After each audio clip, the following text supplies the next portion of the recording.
10 ශ්‍රේණිය 15 වෙනි පාඩම සමීකරණ. ඒ යටතේ වර්ගජ සමීකරණ විසඳීම සාකච්ඡා කරමු.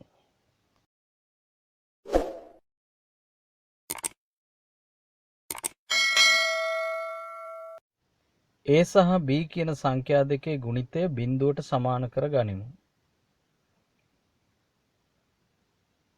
මෙසේ වීමට නම් එක්කෝ A සමානයි බිඳුව එහෙම නැත්නම් B සමානයි බිඳුව විය යුතුමයි. එම නිසා A සමානයි බිඳුව හෝ B සමානයි බිඳුව විය යුතුයි. මෙන්න මේ සරල මූලධර්මය තමයි අපි පුතේ වර්ගජ සමීකරණවල මූල හොයන්නත් භාවිතා කරන්නේ. මම A වෙනුවට x ඍණ 2 ලියනවා. B වෙනුවට ලියනවා x ධන 3 කියලා. සමානයි බිඳුවක් දානවා. මෙතනත් ගුණිතය ශුන්‍ය වෙලා. ඒ කියන්නේ x ඍණ 2 සමානයි බිඳුව හෝ x ධන 3 සමානයි බිඳුව විය යුතුයි. ඔන්න මූල දෙක දැන් එනවා. එතකොට පළවෙනි මූලය x සමානයි ඍණ 2 දකුණු පැත්තට යනවා ධන 2යි. දෙවෙනි මූලය x සමානයි ඍණ 3යි. එහෙනම් අපි මේ මූල ධර්මය භාවිතා කරලා 15 අභ්‍යාස මාලාවේ ගැටලු විසඳමු. පළවෙනි ගැටලුව බලමු. x ඍණ 2 වරක් x ඍණ 3 බිඳුවට සමාන වෙලා. එහෙනම් ගුණිතය බිඳුව වෙලා. එම නිසා x ඍණ 2 සමානයි බිඳුව හෝ x ඍණ 3 සමානයි බිඳුව කියලා ලියන්න පුළුවන්. එහෙනම් මූල දෙක නැත්තම් පිළිතුරු දෙක x සමානයි 2 හෝ x සමානයි 3 කියලා එනවා. දැන් දෙවෙනි ගැටලුව බලමු. ඒකත් බිඳුවට සමාන කරනවා. x ධන 2 සමානයි බිඳුව හෝ x ඍණ 5 සමානයි බිඳුව.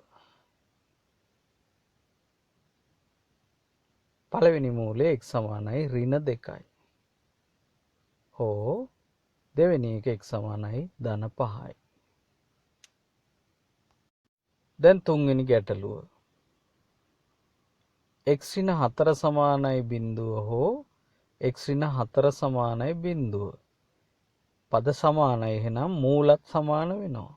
x සමානයි 4 හෝ x සමානයි 4. ඒ කියන්නේ x සමානයි 4ම තමයි ඉතින්. දැන් හතරවෙනි ගැටලුව හදමු.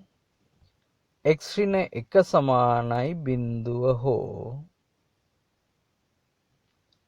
2x ඍණ 1 සමානයි බිඳුව. x සමානයි 1 හෝ 2x සමානයි 1. ඒ කියන්නේ x සමානයි 2න් 1 භාගය. දැන් පස්වෙනි ගැටලුව අපි බලමු. x සමානයි බිඳුව කෙලින්ම පළවෙනි මූලය එනවා. ඒකට අපි දෙකක් ගහමු. හෝ x ධන 3 සමානයි බිඳුව. එතනින් එන්නේ x සමානයි ඍණ 3යි කියලා. දැන් 6 වෙනි ගැටලුව අර විදියමයි. y සමානයි බිඳුව එක මූලයක්. හෝ 2y ඍණ 3 සමානයි බිඳුව. එතකොට 2y සමානයි ධන 3යි y සමානයි 3 බෙදීම 2යි. ඒ කියන්නේ 1යි 2න් 1යි කියලා එනවා. හත්වෙනි ගැටලුව වර්ග දෙකක අන්තරයේ සාධක විදිහට ලියමු. එතකොට x වර්ගය ඍණ 4 වර්ගය කියලා ලියන්න පුළුවන්. දැන් සාධක වෙන් කරනවා. x ඍණ 4 වරක් x ධන 4 සමානයි බිඳුවයි. දැන් පෙර පරිදිමයි.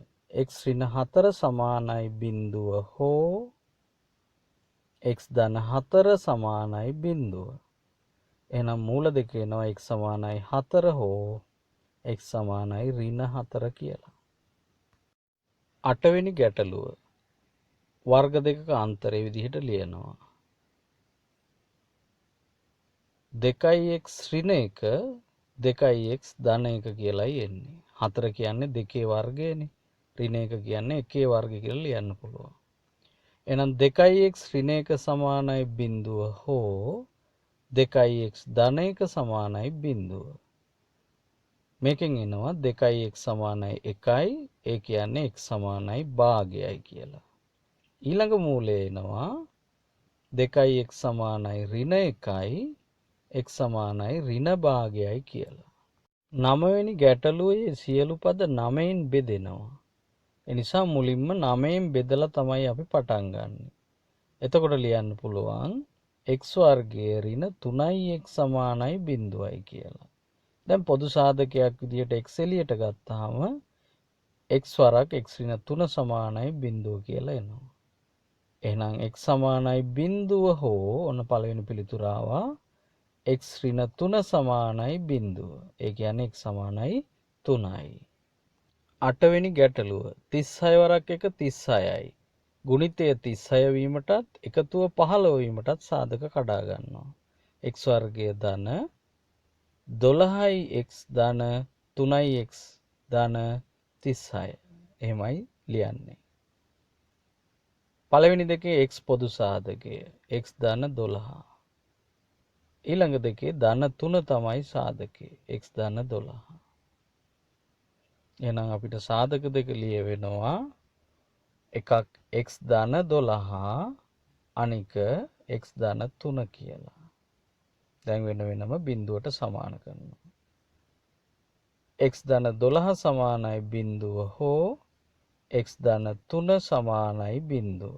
එහෙනම් මූල දෙක එනවා x සමානයි ඍණ 12 අනික x සමානයි ඍණ 3. දැන් 11 වෙනි ගාන. මේකෙත් සාධක කඩා ගන්නවා ගුණිතය ධන 4 වෙන්නත් එකතුව ඍණ 5 වෙන්නත්. එතකොට අපි ලියනවා 2x වර්ගයේ ඍණ 4x ඍණ 1x ධන 2 සමානයි බිඳුව. 2x සාධකයේ විදිහට ගත්තාම x ඍණ 2. ඍණ 1 සාධකයේ විදිහට ගත්තාම x ඍණ 2. එහෙනම් අවසානයේ සාධක දෙක වෙනවා. එකක් තමයි x ඍණ 2 අනික 2x ඍණ 1 සමානයි බිඳුව. දැන් මූල හොයමු. x ඍණ 2 සමානයි බිඳුව හෝ 2x ඍණ 1 සමානයි බිඳුව. එතකොට එනවා x සමානයි 2 කියලා පළවෙනි එක. දෙවෙනි මූලය වෙන්නේ x සමානයි 2න් 1. 12 වෙනි ගැටලුවේ x පොදු සාධකයක් විදිහට එළියට ගන්නවා. එහෙනම් x සමානයි බිඳුව හෝ ඔන්න පළවෙනි පිළිතුර ආවා 2x ඍණ 5 සමානයි බිඳුව. ඒ කියන්නේ 2x සමානයි 5යි x සමානයි 2යි 2න් 1යි. ඊළඟට දරුවනේ 13 වෙනි ගැටලුව සාකච්ඡා කරමු. ඒකේ දෙපැත්තම ඉස්සෙල්ලා දෙකෙන් බෙදනවා. එතකොට x වර්ගය 3x මේ පැත්තට එනවා ඍණ 3x කියලායි එන්නේ. සමානයි බිඳුව.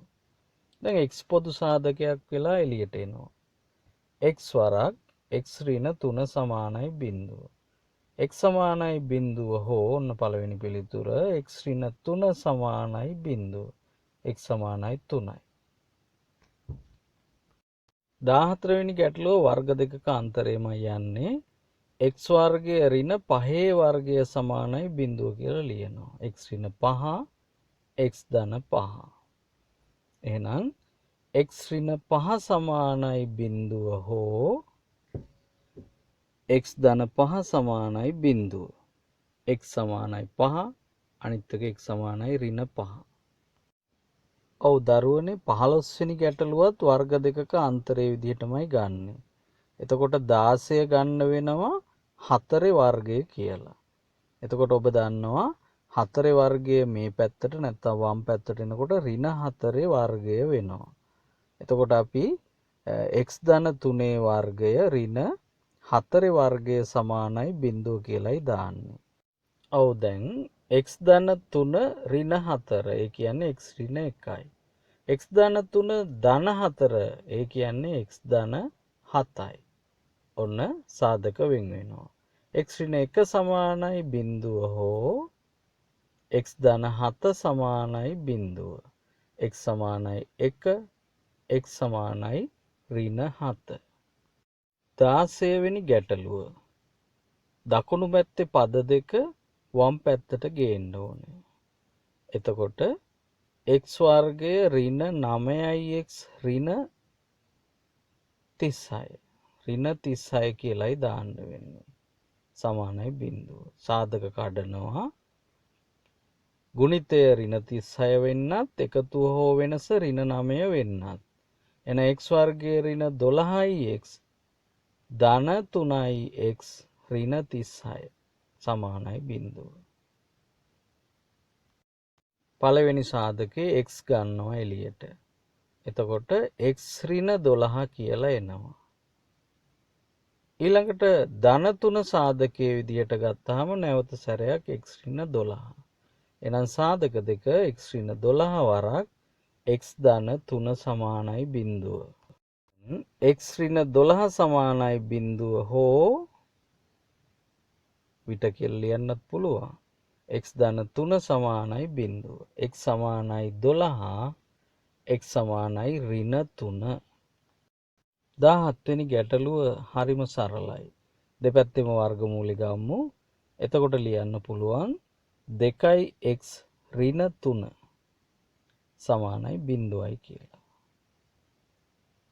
එහෙනම් 2x සමානයි 3යි. ඒ කියන්නේ x සමානයි 3 බෙදීම 2යි. ඒ කියන්නේ 1/2යි. 18 වෙනි ගැටලුවේ ධන 7 වම් පැත්තට ගේනවා. 2x වර්ගයේ ඍණ 5x ඍණ 7 සමානයි බිඳුවයි. ගුණිතය ඍණ 14. එකතුව හෝ වෙනස ඍණ 5ක් වෙන්න ඕනි. එතකොට සාධක කඩා ගන්නවා 2x වර්ගය ධන 2x ඍණ 7x ඍණ 7 සමානයි බිඳුව කියලා. එහෙනම් 2x වරක් x ධන 1 ඍණ 7 වරක් x ධන 1. එන අවසාන සාධක දෙක වෙන්නේ x 2x ඍණ 7 වරක් x ධන 1 සමානයි බිඳුවයි. එහෙනම් 2x ඍණ 7 සමානයි බිඳුව හෝ x ධන 1 සමානයි බිඳුව. x සමානයි 7 බෙදීම 2යි. ඒ කියන්නේ 3යි 2න් 1යි. අනිත් උත්තරේ x සමානයි ඍණ 1යි. 19 වෙනි ගැටලුව වරහන් ඉවත් කරගන්නවා. x වර්ගය ඍණ 3x ධන 2. එහා පැත්තේ 2x වර්ගය ඍණ 3x ඍණ 2. එහෙනම් දෙපැත්තෙම ඍණ 3x ඉවත් වෙලා අවසානයේ එනවා අපිට වර්ගජ ප්‍රකාශනයක් නැත්නම් වර්ගජ සමීකරණයක් x වර්ගයේ ඍණ 4 සමානයි බිඳුව කියලා. ඒ කියන්නේ x ඍණ 2යි x ධන 2යි. එහෙනම් අපි ලියනවා x ඍණ 2 සමානයි බිඳුව හෝ x ධන 2 සමානයි බිඳුව කියලා. අවසාන පිළිතුර වෙන්නේ x සමානයි 2 හෝ x සමානයි ඍණ 2. 20 වෙනි ගැටලුවේ ඉස්සෙල්ලම වරහන් දාගෙන හරස් ගුණිතය කරමු. එවිට x වර්ගය ධන 3x සමානයි 6x ධන 4 කියලා එනවා. සකස් කරමු. x වර්ගය ඍණ 3x ඍණ 4 කියලායි එන්නේ. ගුණිතය ඍණ 4 වෙන්නත් එකතුව වෙනස ඍණ 3 වෙන්නත් සාධක කඩා ගන්නවා. එතකොට ලියනවා x වර්ගය ඍණ 4x ධන 1x ඍණ 4 සමානයි බිඳුව කියලා. දැන් සාධක වෙන් කරනවා x වරක් x ඍණ 4 ධන 1 වරක් x ඍණ 4. එහෙනම් සාධක දෙක x ඍණ 4 සහ x ධන 1 සමානයි බිඳුව. එහෙනම් මූල ගන්නවා x ඍණ 4 සමානයි බිඳුව හෝ x ධන 1 සමානයි බිඳුව. එන අවසාන උත්තරය එනවා x සමානයි 4 අනිත් මූලය x සමානයි ඍණ 1. හොඳයි. එහෙනම් ආදරණීය දුවේ පුතේ තවත් මෙවැනිම වූ පාඩමකින් හමු වෙනතුරු ඔබ සැමට ආයුබෝවන්.